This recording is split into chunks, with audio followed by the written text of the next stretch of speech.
धन्यवाद देता हूँ। मंचासीन हमारे आदरणीय, सम्माननीय और निश्चित रूप से वानखेड़े जी से मैं सहमत भी हूँ। वो साहब उनका हम मुझे भी कई बार गाइड करते हैं सर, तो सर का भी बहुत बहुत परवेज सर निश्चित रूप से मैं कह सकता हूँ कि इस क्षेत्र में समाजशास्त्र के सोशल वर्क में बहुत एक्टिव रहे और व्यक्तिगत रूप से मार्गदर्शन देते हैं। उनका मेरी तरफ से भी स्वागत, अभिनंदन। हमारे पार्षद महोदय महेंद्र गोयल सर, जिन्होंने इतना अच्छा इंट्रोडक्शन दिया, बहुत अच्छे वक्ता है, बहुत सक्रिय है। हमारे लखन गांगले जी, उनका भी बहुत बहुत धन्यवाद। त्रिवेदी सर, बहुत दिनों बाद हम दिख रहे हैं, आपका भी बहुत बहुत स्वागत। सभी जो अतिथि बच्चे यहाँ पर उपस्थित हैं, विद्यार्थी, सभी का बहुत बहुत धन्यवाद, स्वागत, अभिनंदन। साथियों, मुझे लगता है इसको समय होगा आपके पास में 5-10 मिनट तो सुन सकते हैं ना। कई बार क्या है कि समय की सीमा रहती है ना, तो हमारी भाषा वाणी को हमें बदलना पड़ता है। मैं आपको कहना चाहता हूं, जो समानता का पर्व आप कह रहे हैं, हम सुनेंगे प्रोफेसर को भी, लेकिन मैं कुछ नए पहलुओं की तरफ आपका ध्यान आकर्षित करना चाहूंगा। डॉक्टर भीमराव अंबेडकर जी के सामाजिक और राजनीतिक कार्यों से आप बहुत ज्यादा अवगत होंगे, लेकिन उनके आर्थिक पक्ष को जानकर आप आश्चर्य करोगे।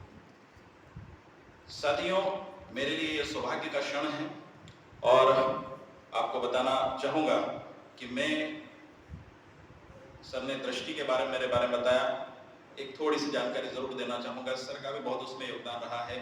भारत सरकार द्वारा पुरस्कृत हूँ, राज्य सरकार द्वारा पुरस्कृत हूँ, स्टेट और नेशनल अवार्ड लिया है। आप एनएसएस की डायरी मेरा नाम देख सकते हैं। इसके अलावा साथियों, हम बात करते हैं डॉक्टर बाबा साहेब भीमराव अम्बेडकर जी की, तो एक समाज सुधारक, भारतीय संविधान निर्माण समिति में जो एक सबसे महत्वपूर्ण समिति थी, संविधान निर्मात्री समिति, उसके अध्यक्ष और देश के प्रथम कानून मंत्री।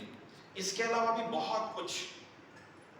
इसलिए उन व्यक्तित्व के बारे में चर्चा करना, एक ऐसा विद्वान व्यक्ति जिन्होंने पूरे समाज को, पूरी मानव जाति को, संपूर्ण मानव जाति को एक नजर से देखा, समान रूप से देखा, बराबरी की नजर से देखा। उनका मानना था कि कोई भी व्यक्ति किसी भी जाति, धर्म, भाषा, लिंग के आधार पर किसी प्रकार का उसमें विभेद नहीं होना चाहिए। ये समानता का पर्व है। संविधान के अनुच्छेद 14 से लगा के 18 तक में समानता के अधिकार का अध्ययन कर सकते हैं। साथियों, आपको बताना चाहता हूं, वो निश्चित रूप से समाज में जो भी किसी भी प्रकार से कहीं न कहीं कुछ कुप्रथाएं प्राचीन काल से आ गई थी, नादानी में कह लो, जो भी उसके लिए परिस्थितियां रही हैं, उस समाज में व्याप्त असमानता के विरोध में निश्चित रूप से वो सामाजिक न्याय के लिए लड़े। स्वतंत्रता, न्याय, समानता, बंधुत्व जैसे आदर्शों को अपने साथ में लेकर के वो लड़े, संघर्ष किया और अपने साथी, अपने जो भाई बंधु है, उनको मनाने में वो कामयाब भी रहे। और यही पर कारण रहा कि वो संविधान रूपी जो ग्रंथ है, उसमें संविधान निर्मात्री सभा के अध्यक्ष भी रहे और आप सोच सकते हैं बड़े स्तर पर उन्होंने योगदान दिया है। मैं आपको बताता हूं कि एक नए पहलुओं की ओर चर्चा करें तो सामाजिक राजनीतिक कार्यों के अलावा बाबा साहेब का जो पसंदीदा विषय था वो अर्थशास्त्र था। बचपन को आप आश्चर्य करोगे, जब मैं इनकी गहराई में जा रहा था तो मुझे भी आश्चर्य हुआ कि बाबा साहेब की संपूर्ण पढ़ाई, उनका अध्ययन जो है वो अर्थशास्त्र में हुआ है। भारत के से पढ़ाई करने के बाद जब वो विदेश में गए, अमेरिका और इंग्लैंड में गए, तो वहां पर भी उन्होंने जो है BSc इकोनॉमिक्स, दुनिया की सर्वश्रेष्ठ डिग्रियों में से एक, उसमें वो इकोनॉमिक्स में PhD हुए। शोध पत्र, उनके अनेकों शोध पत्र प्रकाशित हुए। तो यहाँ पर उनके आर्थिक अलग से कोई काम हम नहीं देखें, लेकिन उन्होंने जो राजनीतिक और सामाजिक कार्य किए, उन कार्यों में हम उनके आर्थिक पक्ष को देख सकते हैं। उसमें आप देख सकते हैं उनका मानना था, ध्यान देना, आर्थिक उत्थान के बिना कोई भी सामाजिक एवं राजनीतिक भागीदारी संभव नहीं। बाबा साहेब का मानना था कि आपको जो है सबसे पहले आर्थिक रूप से सक्षम होना पड़ेगा और उसी के बाद में फिर सामाजिक और राजनीतिक रूप से आप सक्षम हो सकते हैं। अंबेडकर जी के विचारों में आप देखेंगे भारतीय मुद्रा, मैं बताऊंगा आगे, महंगाई, भारत का राष्ट्रीय लाभांश, ब्रिटिश भारत में प्रांतीय वित्त का विकास, प्राचीन भारतीय वाणिज्य, सब उनके शोध रहे हैं, निबंध उन्होंने लिखे हैं। और आपको बताकर मुझे आश्चर्य हो रहा है, हमारे जो विद्वान हैं भारत के, अमर्त्य सेन का नाम सुना होगा, नोबेल पुरस्कार विजेता अर्थशास्त्र में, उन्होंने बाबा साहेब के बारे में लिखा है, डॉक्टर अंबेडकर जी अर्थशास्त्र के विषय में मेरे पिता हैं। आप सोच सकते हैं। अमर्त्य सेन जी कहते हैं डॉक्टर अंबेडकर जी अर्थशास्त्र के विषय में मेरे पिता हैं, तो आप सोच सकते हैं कितने विद्वान थे। 1917 में पीएचडी शोध उन्होंने किया। उनकी थीसिस का विषय था, बाबा साहेब की थीसिस का विषय था प्राचीन भारतीय वाणिज्य, एंशियंट इंडियन कॉमर्स था, जो कि प्राचीन भारतीय वाणिज्य के प्रति उनकी समझ को दर्शाता है। साथियों, बहुत समृद्ध विरासत रही है हमारी। मैं कह रहा हूं, जैसे एक फिल्म का डायलॉग है, बड़े बड़े देशों में छोटी छोटी बातें होती रहती है, तो बाद में कहीं ना कहीं आप कह सकते हैं कि जो एक वाणिज्यिक रूप से, एक औद्योगिक रूप से हमारी परंपरा रही है, उसके ऊपर भी उन्होंने विचार व्यक्त किए थे। भारत के पिछड़ेपन का मुख्य जो कारण बाबा साहेब मानते थे, वो भूमि व्यवस्था थी। उस समय एक आप कह सकते हैं कि सीमित दायरे तक भूमि को अपने पास रखने की व्यवस्था थी, तो उसमें वो सुधार चाहते थे और सुधार को लेकर के उन्होंने आंदोलन भी किया। उनका मानना था लोकतांत्रिक समाजवाद होना चाहिए। लोकतांत्रिक समाजवाद का मतलब यह है कि सभी समाज के सभी वर्गों को, सभी व्यक्तियों को संपत्ति रखने का बराबर अधिकार होना चाहिए, ये उनका मानना था। इसके बाद हम बात करें, उन्होंने कृषि के ऊपर भी अपने विचार व्यक्त किए हैं। साथियों, कृषि को लेकर के जो आजकल छोटी छोटी जोत होती जा रही है, खेतों के टुकड़े हो जाते हैं, उत्पादन नहीं होता है, वो कहते थे कि सामुदायिक कृषि होना चाहिए। छोटी छोटी जोत में जो है उतना उत्पादन नहीं होता है। उनका मानना था कि कृषि को उद्योग, आज जो औद्योगिकरण का जो दौर आया है, उद्योगों को लेकर भी वो बहुत आगे थे, औद्योगिकरण के समर्थक रहे हैं, क्योंकि इससे उत्पादन बढ़ेगा और जो कृषि क्षेत्र का कच्चा माल है, कृषि का कहीं ना कहीं उद्योगों से डायरेक्ट कनेक्शन मानते थे, क्योंकि कृषि का आप देखिए उद्योग होंगे तो कच्चे माल की आवश्यकता होगी, वो आएगा कहां से? कृषि, खेती से आएगा। तो इस तरीके से उन्होंने पूरा एक बहुत बढ़िया उनका अर्थव्यवस्था को लेकर के उनका एक नजरिया था। लेकिन सामाजिक और आर्थिक असमानता पैदा करने वाली पूंजीवादी जो व्यवस्था थी, उसको वो खत्म करने के पक्ष में। पूंजीवाद आज बहुत सारे देश, जैसे अमेरिका है, बहुत सारे जो बड़े बड़े देश है, पूंजीवाद में कुछ ही गिने चुने लोगों को कहीं ना कहीं आर्थिक संपत्ति या संपत्ति के अधिकारों पर, या संपत्ति जो सोर्स ऑफ इनकम होते उसके पर अधिकार होता था, उसके वो खिलाफ थे। 1923 में लंदन स्कूल ऑफ इकोनॉमिक्स से उन्होंने डीएससी, मैंने कहा आपको जैसा कि वहां से उन्होंने एक डिग्री प्राप्त की थी। उसकी थीसिस का विषय आप सुनिए, the problem of the rupee, its origin and it's solution. यानी भारतीय मुद्रा की समस्या, इसका ओरिजिन क्या है, आधार क्या है और उसका सॉल्यूशन क्या है, कि लेख प्रकाशित हुआ था। साथियों, उसमें जो है भारतीय मुद्रा के अवमूल्यन की समस्या का उन्होंने अवलोकन किया, उसका उल्लेख किया और उसके व्यवहारिक समाधान भी प्रस्तुत किए। और आपको बताना चाहूंगा कि इसी लेख के आधार पर बाद में हिल्टन यंग कमीशन 1925 में भारत में आता है। उनके समक्ष भी उन्होंने अपने विचार व्यक्त किए और उनकी ही सिफारिश पर ये the problem of the rupee, its origin it's solution, इसी के आधार पर आज आरबीआई की जो स्थापना हुई है, ये बाबा साहेब की देन है। आप सोच सकते हैं, रिजर्व बैंक ऑफ इंडिया, ये इस लेख के बाद में reserve bank of India, Baba Saheb के विचारों को जानने के बाद में आरबीआई की परिकल्पना की गई थी। और आपको बता दें, 81 साल बाद आरबीआई ने इस बात को माना है, बाबा साहेब के इस योगदान को माना है और उनकी याद में, उनके सम्मान में कई सिक्के जारी किए हैं आरबीआई ने। साथियों, 1918 में उनका एक निबंध का शीर्षक था भारत में एक छोटी जोत और उनका समाधान। मैंने जैसा कि बताया, इसी में उन्होंने खेती किसानी के ऊपर और औद्योगिकरण के ऊपर अपने विचार व्यक्त किए थे। और इसके अलावा राज्य समाजवाद का समर्थन करते थे। देखिए, बहुत तकनीकी विषय है, आर्थिक पहलुओं के ऊपर हम ज्यादा ध्यान नहीं देते। यहां पर बाबा साहेब ने अपने विचार व्यक्त किए। राज्य समाजवाद का मतलब यह है कि जो उत्पादन के साधन है, भूमि, पूंजी जो भी है, उसका कहीं ना कहीं, वो खास करके भूमि, उसका राष्ट्रीयकरण होना चाहिए। वो कहते हैं कि ये सरकार के अधिकार में हो और उसका क्या है, समान रूप से वितरण हो, यानी हर वर्ग को इसके ऊपर क्या है, बराबर अधिकार होना चाहिए। लेकिन यहाँ पर वो मान ले सारी संपत्ति और जो भूमि है वो सरकार के अधिकार में चले जाए, ये सरकार उसको अपने ऊपर, उसके ऊपर अपना हक जमा ले, जैसा भी है, तो ये भी तो हो सकता है। तानाशाही शासन, तानाशाही सत्ता भी हो सकती है। तो उन्होंने राज्य समाजवाद के साथ उन्होंने एक और पहलू के ऊपर ध्यान दिया कि यहाँ पर जो है, ये जो राज्य समाजवाद को जो है, उन्होंने संसदीय प्रतिनिधित्व के अधीन होना चाहिए।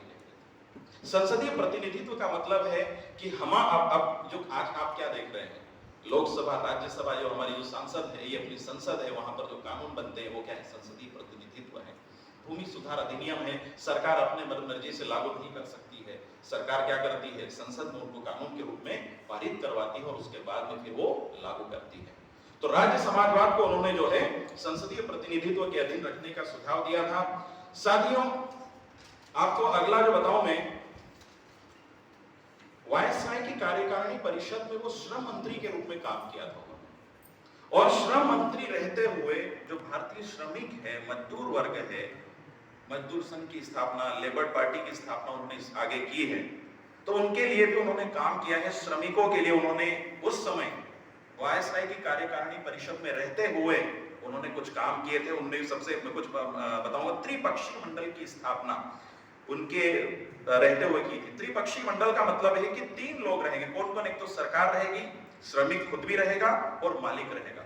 ये 3 लोगों का एक मंडल रहेगा जो श्रमिकों की समस्याओं से अवगत होकर के उनकी समस्याओं को जान करके और फिर उनका समाधान प्रस्तुत करेगा। तो ये त्रिपक्षीय मंडल की स्थापना की परिकल्पना उन्होंने की थी। रोजगार दफ्तरों की स्थापना, आज आप रोजगार कार्यालय देखते हैं, बाबा साहेब ने उस समय स्थापित कर दिए थे रोजगार दफ्तरों की स्थापना। इसके अलावा लेबर ऑफिसर, श्रमिक अधिकारियों की नियुक्ति उन्होंने की थी। आज भी आप देख सकते हैं श्रमिक अधिकारी, तो बहुत सारे उनके आर्थिक पहलू थे।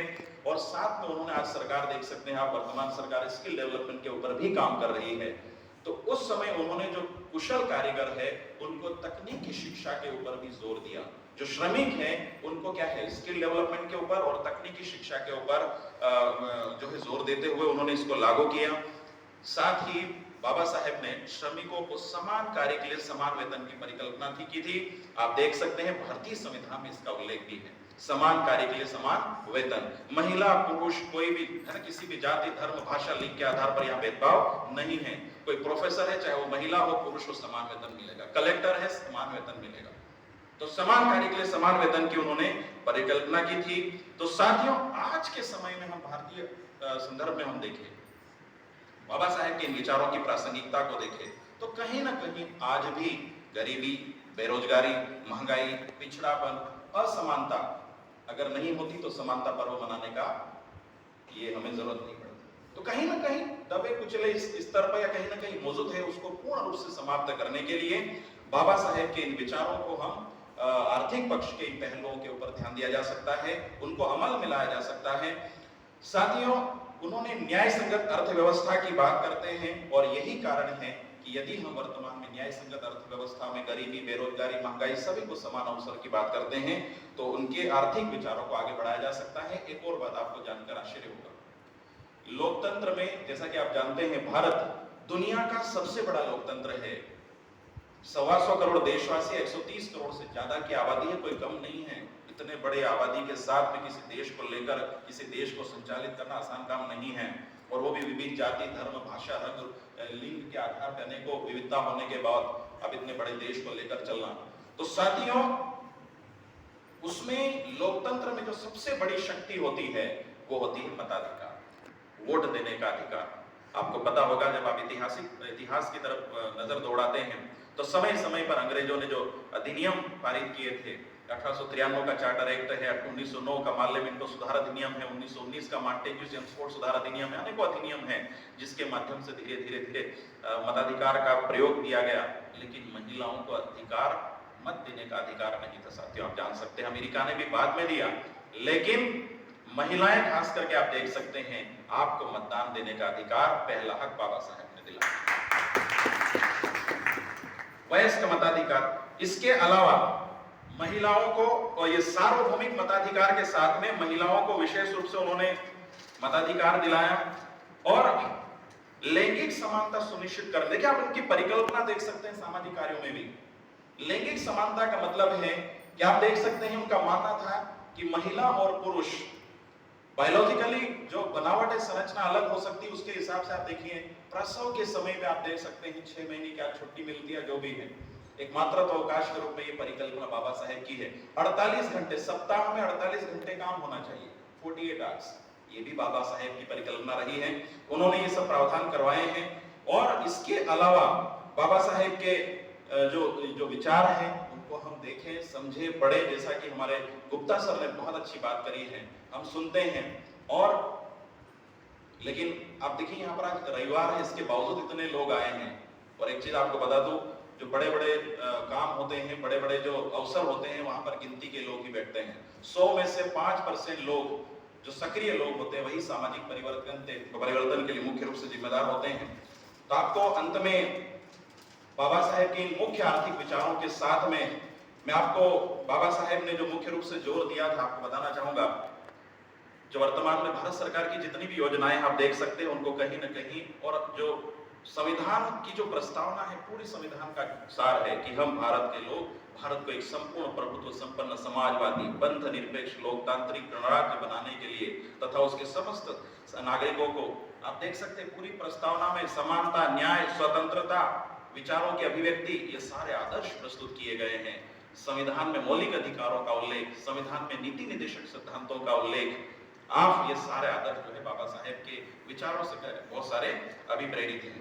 और सबसे ज्यादा अपने समाज के लिए वो चिंतित रहे, और अपने समाज और साथ में वो कहते हैं, देखिए यहाँ पर सर्व समाज में कहता हूँ, बाबा साहेब सभी के महिलाओं को लेकर, जैसे तो किसी समाज विशेष की महिलाओं की बात नहीं करते, वो सभी समाज, सभी वो चाहते हैं कि सभी बराबरी के भाईचारे के साथ रहे, बंधुत्व के साथ रहे, समान रूप से रहे। तो शिक्षा के ऊपर जोर देते हुए उनका कोटेशन आप लोगों ने बहुत सुना होगा। शिक्षा के ऊपर वो कहते हैं कि शिक्षा वो शेरनी का दूध है, उस मां रूपी शेरनी का दूध है जो जितना पिएगा वो उतना मैं आपके बीच में हूं तो ये शिक्षा की देन है।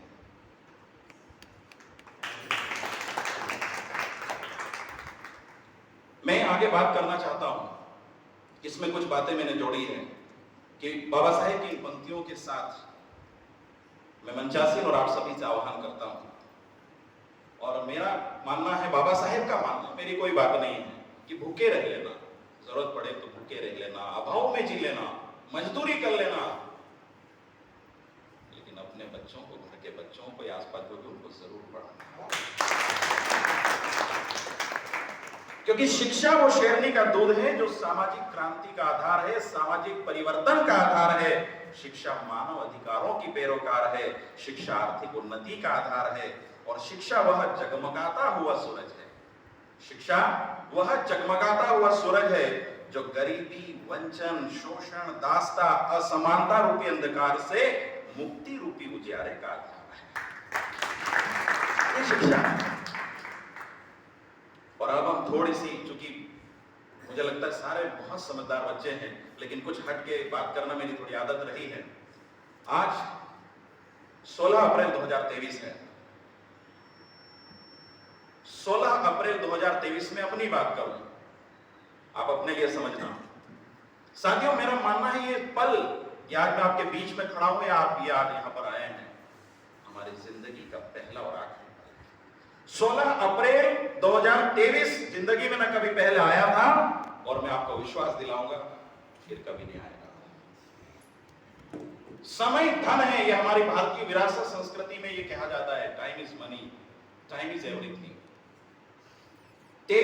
16 अप्रैल 2023 हमारी जिंदगी में पहली बार आया और फिर कभी नहीं आएगा। साथियों, कहना चाहता हूं, हर दिन, हर पल, हर क्षण जिंदगी में नया होता है।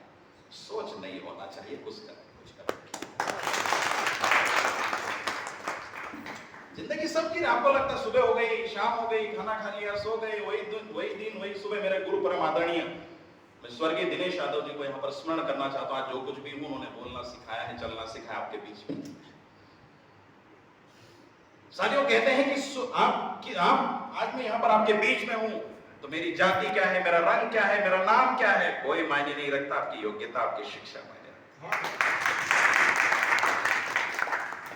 और इसलिए कह रहा हूं ना, आप ये जिस दिन रोज सोचेंगे आप कि हर दिन, हर पल नया होता है, वास्तव में नया होता है। आप थोड़ा गहराई से जाना, इसमें बहुत बड़ी बात कही मैंने। कल 17 अप्रैल 2023 है। आप यकीन मानिए, बहुत सारे लोगों की सुबह होती है लेकिन शाम नहीं होती है। हमारी हो रही है, ऊपर वाले का शुक्रिया अदा करें। नहीं होती बहुत सारे लोगों की। कल ही किसी को शॉर्ट डेट कर दिया, आप लोग, मैं नाम नहीं लूंगा, आज की सुबह नहीं हुई, वो क्या हुआ कैसे वो उसमें नहीं जाएंगे। बहुत सारे लोग एक्सीडेंट, सुबह घर से निकलते घर नहीं पहुंच पाते, हम पहुंचते हैं, शुक्रिया करें ऊपर वाले का। समय बहुत कीमती होता है, टाइम इज मनी। इसलिए जिंदगी सब लोग जीते, कुछ रो रो कर जीते हैं, कुछ शिकायत करते रहते हैं, लेकिन किसी ने कहा कि ये मत सोचो कि जिंदगी में कितने पल है, ये मत सोचो कि जिंदगी में कितने पल है, ये सोचो कि हर पल में कितनी जिंदगी है। बेचैनी होती है जब हम बड़े सपने देखते हैं ना, तो बेचैनी होती है, लेकिन समय लगता है। उम्मीदें ख्वाब मेरे भी बड़े रहे हैं और अभी भी बड़े, छोटे नहीं किए, लेकिन टाइम लग सकता है, समय लग सकता है, क्योंकि मैं जानता हूं सपना जितना बड़ा होता है, कोई चीज जितनी कीमती होती है, उसकी उतनी ज्यादा कीमत चुकाना पड़ती है, त्याग करना पड़ता है। लोग ताने मारेंगे, फिर घर वाले भी ताने मारेंगे, अपने करीबी ताने मारेंगे, लेकिन हजम करने की शक्ति होना चाहिए। आपको विश्वास होना चाहिए कि किसी न किसी दिन मेरा भी सूरज उगेगा। इसलिए कहता रहता हूं मैं कि गम की अंधेरी रात में खुद को न बेकरार कर, सुबह जरूर आएगी, सुबह का इंतजार कर। वक्त बदलता है, क्योंकि बदलाव इस प्रकृति का नियम है। बदल, सुबह हुई, शाम हुई, दोपहर हुई, अंधेरा है, छांव है, धूप है, सुख है, दुख है, बदलाव आता है, विश्वास रखना पड़ता है। बड़े चैलेंजेस के, बड़े सपनों के लिए आपको बोले सर नींद तो आती है, सपने देखते, सपने में भी नींद आती है, या नींद में सपने आते हैं। सपने तो बहुत आते हैं, लेकिन पूरे कैसे करें, क्या करें। आजकल नींद नहीं आने के कारण बहुत सारे, एक तो सबसे बड़ा कारण मोबाइल है, नींद नहीं आती है। बाबा साहेब के विचारों के साथ में हट के थोड़ी सी 2 मिनट में आपसे बात कर रहा हूं, नींद नहीं आती, मोबाइल है, और भी बहुत सारे कारण, आप अपने अपने कारण जानते होंगे नींद क्यों नहीं आ रही। लेकिन जिनके सपने बड़े हैं और नींद नहीं आ रही, तो मैं कहना चाहता हूं कसूर नींद का नहीं है जो आती नहीं, कसूर नींद का नहीं है जो आती नहीं है, कसूर सपनों का है जो नींद नहीं आने देते।